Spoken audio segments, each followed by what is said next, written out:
पढ़ते हैं? मैं आपसे मोहम्मद सल्लल्लाहु अलैहि वसल्लम के बारे में कुछ पूछ सकता हूँ?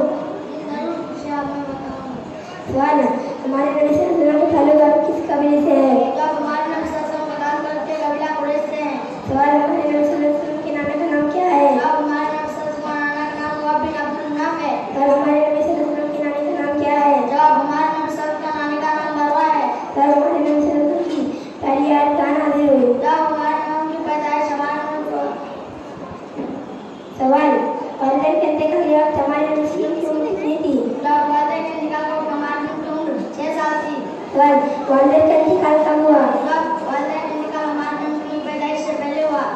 सवाल, वालिदैन के इंतकाल के बाद हमारे नबी सल्लल्लाहु अलैहि वसल्लम किसके पास गए?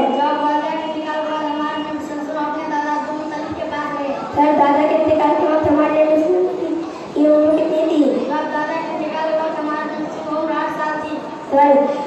दादा के इंतकाल के बाद हमारे नबी सल्लल्लाहु अलैहि वसल्लम किसके पास गए? सवाल, हमारे नबी सल्लल्लाहु अलैहि वसल्लम की नानी का नाम क्या है? सर, हमारे नबी सल्लल्लाहु अलैहि वसल्लम की पहली आयत कहाँ नाज़िल हुई? हमारे नबी सल्लल्लाहु अलैहि वसल्लम क्या करते थे?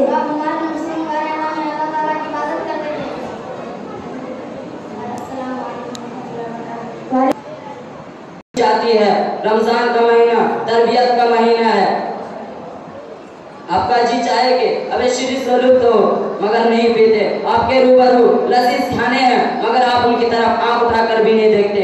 ये हरकत एक दो दिन नहीं बल्कि पूरे एक माह की जाती है। आप खुद ही तस्वीर फरमा लेके नफ्स को कंट्रोल करने का ये कितना बेहतरीन तरीका है। रोजा हमें सिखाता है कि हमें वही करना चाहिए जो सबसे बड़े सरकार की मर्जी हो। हमें इसी तरह रहना है जैसा कि मालिक कायनात चाहता है। हमारी हर हरकत इसके हुक्म की होनी चाहिए। वह कहे के चलो तो चल पड़े, कहे के रुक जाओ तो रुक जाए, कहे के खाओ तो खा ले, पियो तो पी ले, और अगर कहे के ना खाए और ना पियो तो हमें उसके हुक्म के सामने सर झुकाना लाजिम है।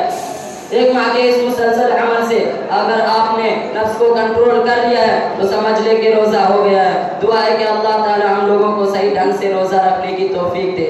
वाखिर दावाना अल्हम्दुलिल्लाहि रब्बिल आलमीन।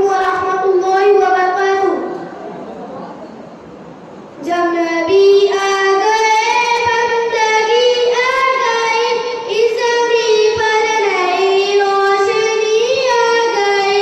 अब दिलों में अदावत न बाकी रही, मोहब्बत भरी जिंदगी आ गई। खिल गए फूल गुलशन में चारों तरफ,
वस्सलाम अला मुहम्मद व आलिहि व सहाबिहि सलाम नबीला अम्मा बाद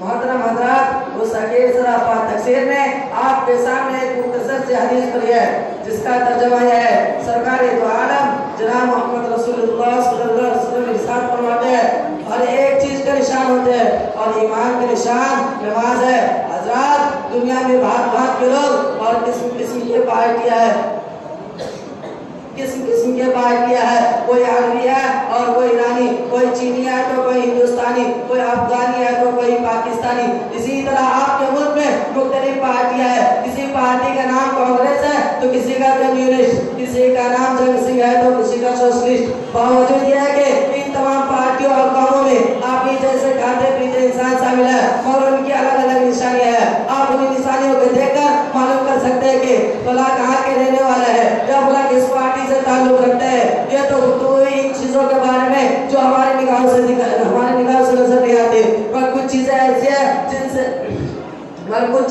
है जो हमारी आंखों से दिखाई नहीं देती, पर उनके कुछ निशानात होते हैं जिनसे हम पहचान जाते हैं कि कौन मुखलिस है और कौन मुनाफिक, कौन फासिक है और कौन मोमिन। उस हदीस में ईमानदारी के निशाने बताया गया है कि वो नमाज पढ़ता हो, रोजा है चंद मकसूद दिन के लिए, लेकिन नमाज एक ऐसी चीज है जो साल के हर दिन में गरीब हो या अमीर, जाहिल हो या आलिम, सब पर फर्ज है। वही वजह है कि ताजदार मदीना फखरे रसूल जनाब मोहम्मद रसूलुल्लाह सल्लल्लाहु अलैहि वसल्लम फरमाते हैं जिस आदमी ने कसरत नमाज छोड़ दी उसने काफिरों वाला अमल किया। यानी नमाज छोड़ना काफिरों का काम, यानी नमाज छोड़ना मुसलमानों का काम नहीं, मर्द मुस्लिम सबको छोड़ सकता है, पर नमाज छोड़ना उसके लिए गवारा नहीं होना चाहिए। मगर अफसोस है कि आज के मुसलमान उस छोटी सी बात को नहीं सोचता और एक ऐसे अमल से अपने आप को दूर रखता है जो उसके मुसलमान कहलाने के लिए जरूरी है। वही वजह है कि आज बावजूद मुसलमान कहलाने के लिए जलील वकार है, दुनिया में दिल्लत बनकर हमारे साथ लगी हुई है।